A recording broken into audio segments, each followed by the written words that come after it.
Hey everybody, my name is Noah Reinhardt, and for my presentation, and for my argumentative paper, I decided to write about concussions in sports, mainly regarding to football and how concussions affect athletes all over the world, how they affect their loved ones, and going down the line from there.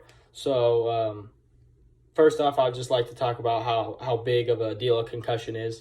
So basically, what happens when you're concussed is your brain swells up, um, and that's why you get bad headaches and you get sick and stuff like that.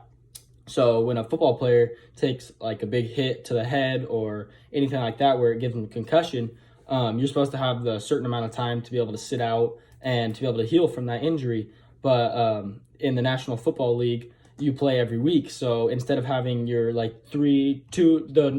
recovery is anywhere from like 2.5 to 3 weeks, you only get a week to recover. So you're back on the field taking those same hits and damaging that same part of your body over and over again. And so what starts to happen is football players build up something called CTE, which basically CTE affects your brain and the decisions, the actions you make. So oftentimes, from football players in the past, they've become very depressed. Their actions are not the same as they were before they started playing football. So many of you guys know Aaron Hernandez. He played for the Patriots.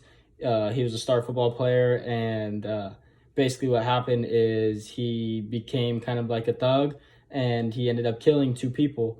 And later on, after he killed himself in jail, they did a scan on his brain and found out that he had CTE, but it was the worst CTE they've ever seen on anybody that age. And then after that came out, the NFL did a study on 111 football players that have passed away, but they did a study on it, and 110 out of the 111 came back and tested positive for CTE. So, and the National Football League is not doing anything really to protect against this. They kind of just care about making the money and paying that next contract. So many football players have been retiring early. Rob Gronkowski,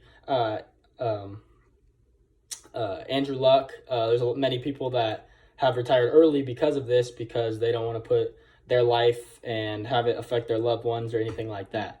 So it's definitely a good thing to know about, and for you guys to think about in the future when you're watching a football game, and just try to keep those athletes safe and continue a healthy career.